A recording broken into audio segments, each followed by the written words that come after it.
Assalamualaikum warahmatullahi wabarakatuh. My name is Muhammad Saiful Azrel bin NORAKMAR.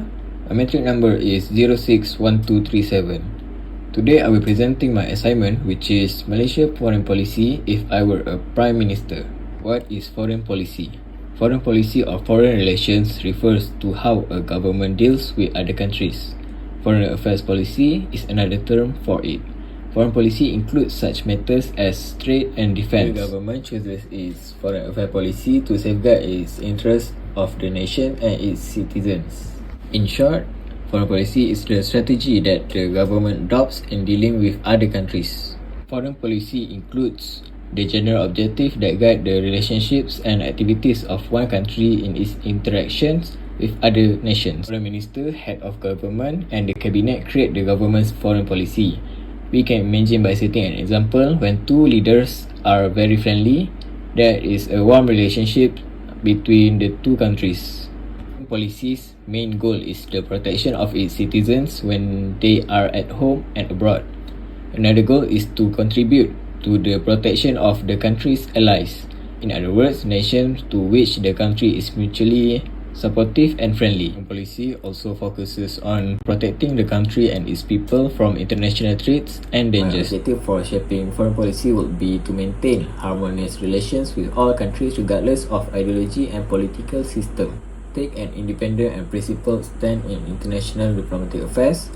Strengthen economic ties and partnership with all countries, especially with ASEAN. Promote peace and stability in Malaysia by taking a conflict resolution approach. Engage diligently and meaningfully in the United Nations, particularly in combating injustice and oppression as well as upholding international law. This can be achieved through improvements in several aspects, namely politics, economy and national security. My first foreign policy will be imitating the United States foreign policy, which has a positive impact on national interests. Based on history, the success of the United States can be seen after the Cold War, when the unipolar movement of the international system due to United States' superiority in commercial power and military spending. Also, the role of the United States dollar as the world's dominant reserve currency and dominance of influence in international organizations. History also proves that the power of the United States is among the largest strategic nations in the world. How the United States became a great nation can be known through several aspects, namely how the United States controls other countries and protects its position as a hegemon. How the United States prevents secession and keeps its territory united. In terms of strategy, the United States has 200 years more experience than mistakes. Example of United States foreign policy: George Washington, who was the first president of the United States, created the first strategy of isolation, which is by severing ties with corruption and avoiding disputes with other countries. According to a farewell speech given by George Washington, he said that in order to create great rules of conduct, we need to expand commercial ties and have a few political ties as possible. This is proof that George Washington's political farewell speech is the largest manifesto of the United States foreign policy because it is major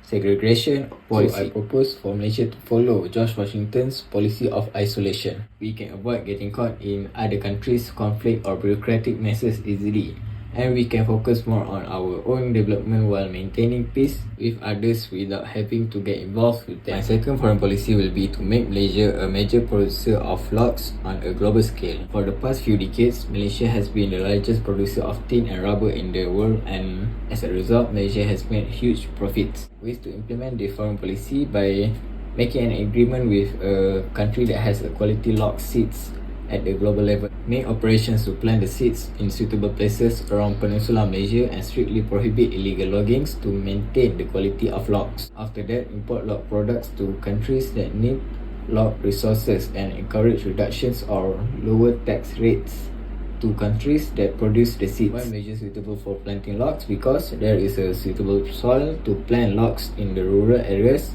of several states in Malaysia, including Sabah and Sarawak. Apart from that, the weather factor in Malaysia is not too cold and not too hot. Impacts on Malaysia: Malaysia will definitely be able to increase locks production on par with the production of tin and rubber. Apart from that, it can also establish international relations at the global level and attract foreign investment from West countries such as Britain and United States, and countries in the East, especially Japan and Korea, to invest in Malaysia in this sector. Third foreign policy is proposed to ASEAN for establishment of research centers in agriculture industry. Why Asian?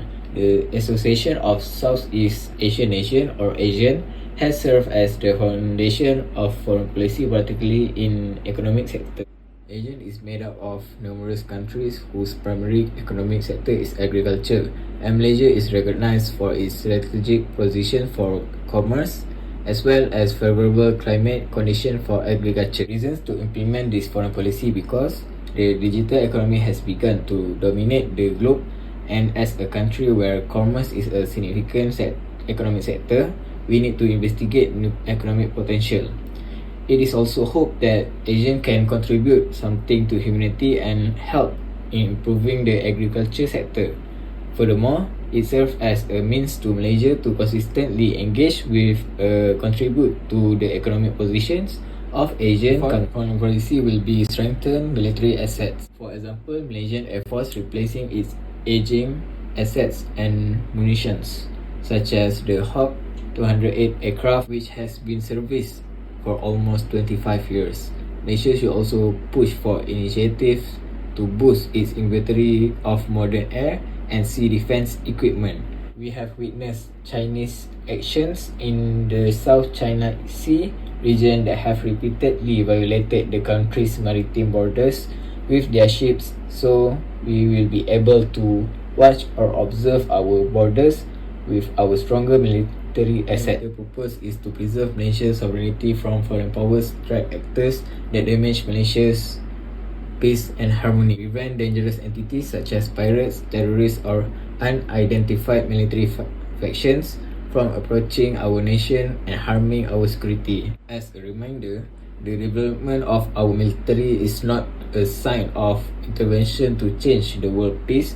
Instead, it is meant to protect our country's sovereignty from foreign threats. China's foreign policy is developing multilateral relations with South Korea and China in order to improve cybersecurity. Anything connected to the internet is exposed to cyber risk. Malaysia needs to develop a cybersecurity strategy that is pragmatic and aims for the cyberspace that is secure, trusted, and resilient, while at the same time fostering economic prosperity and the well-being of its citizens. Why China? Take the example of Singapore, which seeks to strengthen digital connectivity with China. Why South Korea? Researchers analyze that South Korea has a lot of experience in dealing with the threat of North Korea's increasingly sophisticated cyber forces. How and why to implement this foreign policy? Share the information on Malaysia's digital economy blueprint, My Digital, government plans for 5G implementation, as well as the importance of cybersecurity. Able to attract investors from abroad related to data centers and cloud computing activities. Open future possible business or cooperation with South Korea and China. So I think that's all from me. Thank you.